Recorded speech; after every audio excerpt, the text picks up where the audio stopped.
అందరికీ నమస్కారం.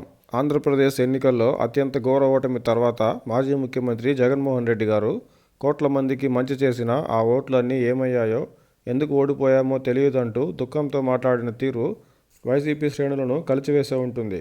అయితే జగన్ గారికి ఎందుకు ఓడిపోవాల్సి వచ్చిందో నిజంగానే తెలియదేమో. 2019 ఎన్నికల్లో టీడీపీని ప్రజలు ఎందుకు ఓడించారో, ఎందుకు వైసీపీని జగన్మోహన్ రెడ్డి గారిని 151 సీట్లలో గెలిపించారో జగన్ గారు గుర్తు చేసుకుంటే తప్ప ఇప్పుడు ఘోర ఓటమి ఎందుకో జగన్ గారికి తెలియదు. 2019కి ముందు రాష్ట్రంలో ప్రధాన సమస్యలుగా ఉన్న ప్రత్యేక హోదా సాధన, పోలవరం నిర్మాణం, రాజధాని చుట్టూ భూ వివాదాలు, టీడీపీ నాయకుల అవినీతి, అప్పులు, నిరుద్యోగం ఇలా దేన్ని వదిలిపెట్టకుండా జగన్మోహన్ రెడ్డి గారు ప్రజల్లోకి వెళ్ళి అన్నింటినీ సాధిస్తామని చెప్తూ మద్యపాన నిషేధం సహా ఎన్నో హామీలను ఇచ్చారు. అధికారంలోకి రాగానే ప్రధాన సమస్యల పరిష్కారం సంగతి దేవుడెరుగు, మద్యపాన నిషేధం, జాబ్ క్యాలెండర్ సహా ఎన్నో హామీలను వదిలేసి కేవలం నవరత్నాల అమలుకు మాత్రమే పరిమితమయ్యారు.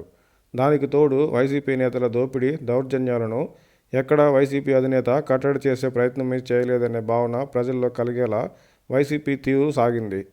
ఓటమిపై పార్టీ నేతలతో పరిశీలించే క్రమంలో అయినా నిజాయితీగా ఆత్మపరిశీలన చేసుకుంటే వైసీపీ ఓటమికి అతి ముఖ్యమైన 100 కారణాలను తెలుసుకోవచ్చు.